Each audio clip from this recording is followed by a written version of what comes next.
I guess you are wondering kung nasaan tayo ngayon. Let me show you. So, andito tayo sa may airport, Naiya Terminal 3, and we're bound for Japan. Challenge ako ni Habi na mag-solo travel. Kaya, alin dyan, challenge accepted.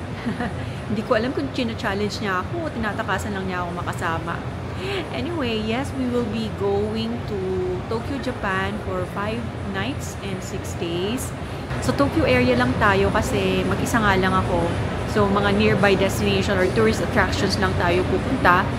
And hopefully, kung maganda yung mga update about Mount Fuji, then we will try to go to Mount Fuji also. Kaso kasi yung mga previously kasi na mga nagpupunta lately, sinasabi nila wala daw view ng Mount Fuji kasi it's a summertime in Japan. So this is not the perfect time daw to have a nice view or have a perfect view of Mount Fuji. But let's see in the coming days since medyo mahaba naman yung stay natin sa Japan. So join me as we explore Tokyo, Japan, and stay tuned sa ating mga vlogs and videos.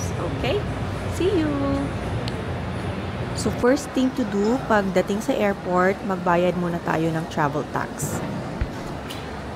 Diyan pala kami magbabayad ng travel tax.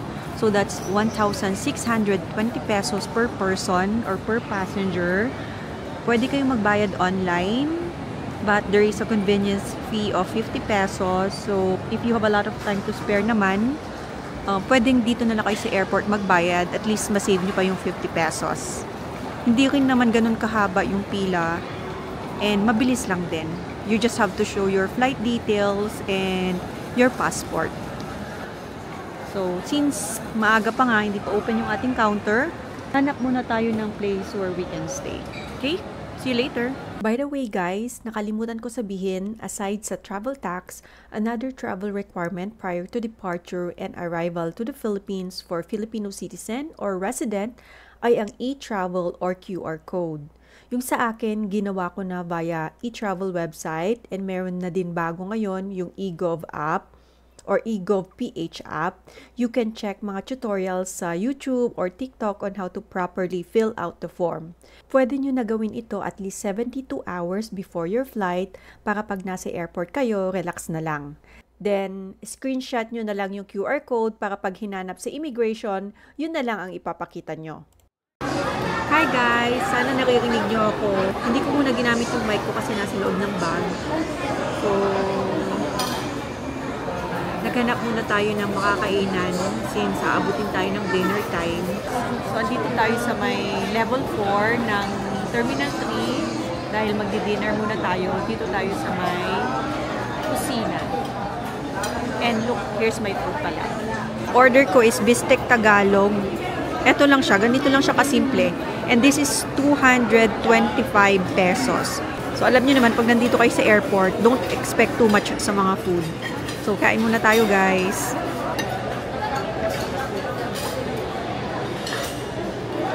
So far, okay naman yung lasa. Masarap naman yung beef steak nila. May konting asim. Kaso ang konti lang talaga. Pero, not bad. So, kain muna ako. So, tapos na tayong mag-dinner. Diyan sa may kusina, Filipino cuisine. Hanap naman tayo ng coffee. Kasi medyo matagal pa yung flight natin, so I need some caffeine. Okay, see you later! Okay guys, wala pa akong nahahanap na mabibilhan ng coffee. Nagtitingin-tingin muna ako kung saan ako pwedeng bumili ng coffee. Kailangan ko nang mag-coffee para meron tayong energy while waiting for our flight. And since hindi pa rin open yung ating check-in counter, by the way, ang flight pala natin is 2 AM. So, mahaba-haba pa yung ating waiting time since it's just 9 o'clock right now. So, yan yung ganap right now dito sa may Terminal 3. Madami naman actually itong mga counters. Pero andito lang tayo sa may first gate, gate 1. Ay, gate 3 yata to. Pasok ng gate 3. Bababa muna ako. I-check ko muna yung flight board kung nandun na yung ating airline. para ma-check kung mga around what time siya mag-open. And maghanap na din ako ng coffee. So, open na yung ating counter. Nakapila na tayo for check-in. Lalagpas ko lang ng immigration and screening. Doon pala sa immigration, ang bilis lang kasi dalawa lang yung sinundan kong tao. And then, ako na. Tapos, walang masyadong question si immigration officer. So, I'm happy na mabait yung IO na natapat sa akin. Tinanong lang niya kung if I'm traveling alone since mag-isa nga lang ako. And kung mayroon daw akong relative in Japan and kailan yung balik. Yun lang. And then, yun na. Pumasok na ako. So, now I'm here. And yun lang. So, 3 questions lang. 3 very basic questions lang. Guys, another reminder pala when traveling to Japan, you need to fill out the Visit the Japan web form. This is for Japan Customs, Immigration, and for your tax-free shopping na rin. First, you have to create an account and registering is almost the same as using e-travel in the Philippines. Take note, this is only for arrival to Japan. Check video tutorials na lang so you can be guided accordingly. So, pupunta na tayo sa ating boarding gate and our gate is 107. Pero, subject to change pa daw yung ating boarding gate. Punta lang muna tayo doon para at least makita natin. And, ewan ko kung magko-coffee pa ako. Gusto kong mag-coffee na hindi. Gusto kong mag-coffee para magising ako kasi medyo inaantok na ako and may 3 hours waiting pa ako. Almost 4 hours waiting pa ako. However, pag nag-coffee naman ako, baka hindi na ako makatulog sa plane. Kaya, I don't know. Kung magko-coffee pa ako. Tinatawag ako ni Shuttles Best. So, eto yung mga departure schedule pala. So, asan na yung sa atin? Ay, nawala. Ayun na, nakita ko na. Narita, 2:50 AM. Oh, tignan mo, napalitan siya. Naging 1:08 na. Kanina 1:07. So, yun. Punta na tayo doon at tignan natin kung saan yung ating gate. Kakain ba ako? Or magko-coffee ba ako? What do you think, guys? So, hindi ko alam kung magkakape ba ako or not. Ano na nga lang?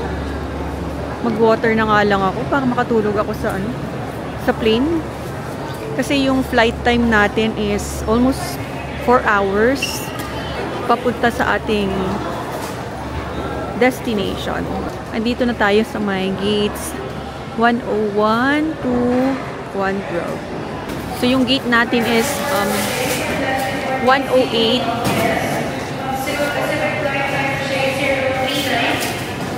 108. So doon pa siya sa pinakalooban. Doon kami dati kumain. So may tapaking doon. May tapaking doon sa dulo. And eto yung mga pwede nyong kainan.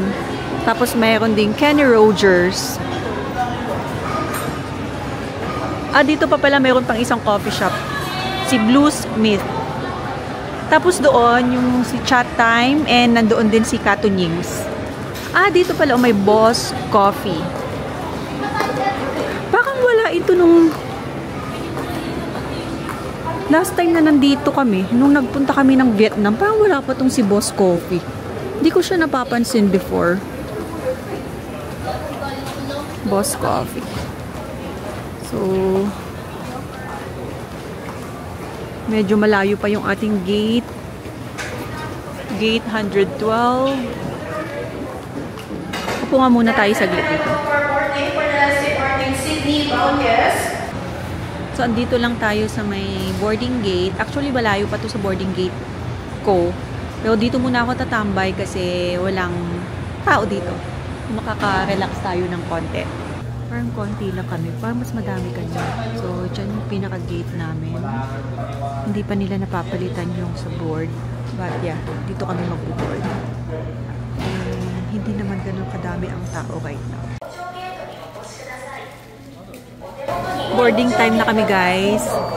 Inuuna nila yung zone 3. Nasa zone 2 ako. So, wait lang natin ng few minutes. Papunta na tayo sa my plane. Dito na tayo. If you are seated in exit row, you will need to throw over your personal belongings into the overhead locker. Andito na tayo sa may Narita Airport. Nakalagpas na rin tayo ng kanilang immigration.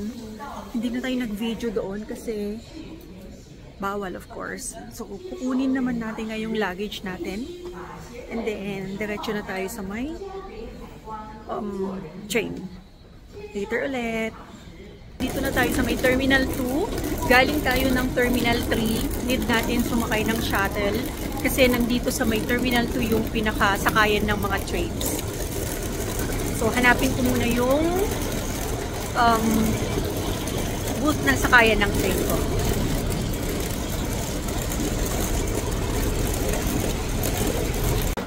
Okay guys, so andito na tayo sa loob ng Terminal 2 sa may 7-Eleven. Hinanap natin tong 7-Eleven kasi dito tayo mag-withdraw ng pera. Meron silang ATM machine. Ito yon.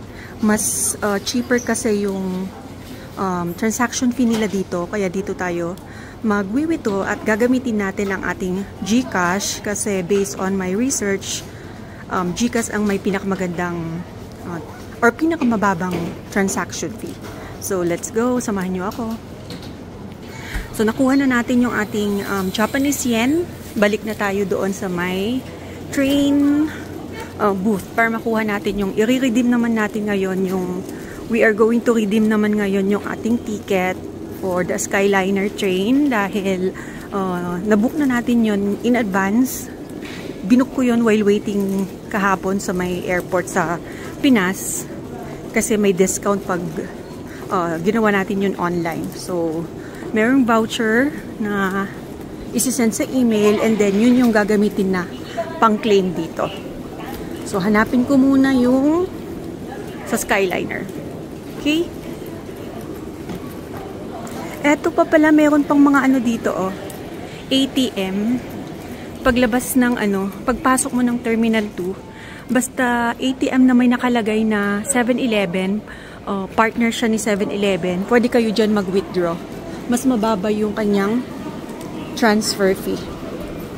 So, asa na si Skyliner?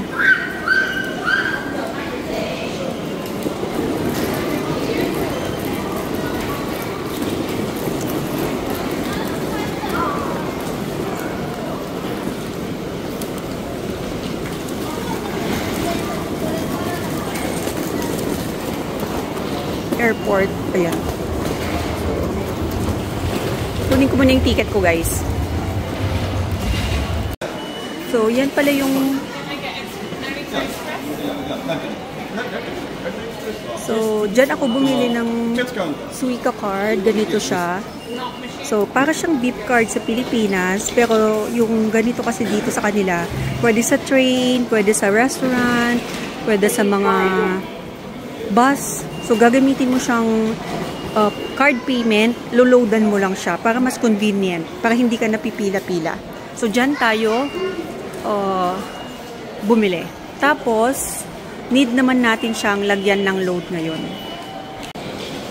So, yan guys, magkakatabi lang naman siya. Doon tayo galing kanina, nandun sa loob yung 7-Eleven, turn ka lang sa left for your withdrawals of money into yen. May ATM sila doon. Pwede na rin kayong kumain if you're hungry. And then dito, paglabas nyo sa my left side, nandyan yung KC Skyliner. Pag pupunta kayo ng Ueno.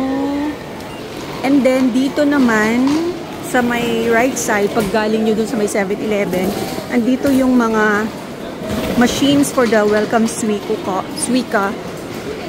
Suica card na reloadable. And then dito naman tayo ngayon sa yan. Hahanapin natin yung ating station.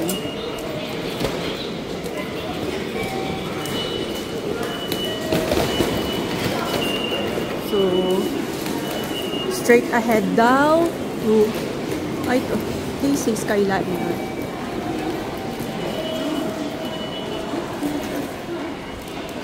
KC Skyliner, platform 1. So, hanapin muna natin yung ating train. So, andito na tayo sa ating platform. Platform number 1. Ito siya. Platform number 1. So, dito dadaan yung ating train So, ang assignment natin or car assignment natin is car number 4. So, dito tayo maghihintay kasi eto, diretso na siyang papuntang Ueno. Kasi nandun yung ating hotel.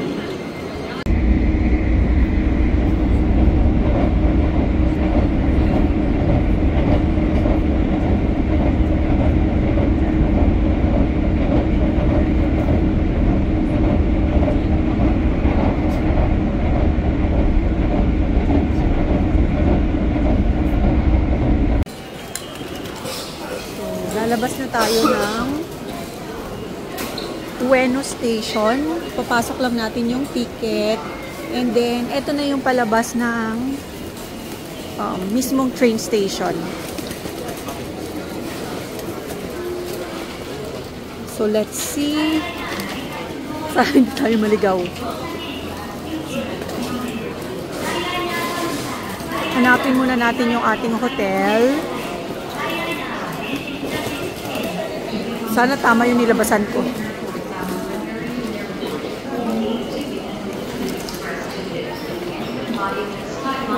Nakaramdaman ko na yung init dito sa Japan. That's it for my arrival in Japan. I'll see you on part 2. Arigato! Tokyo, Tokyo, 夢の街、アニメのように輝きたい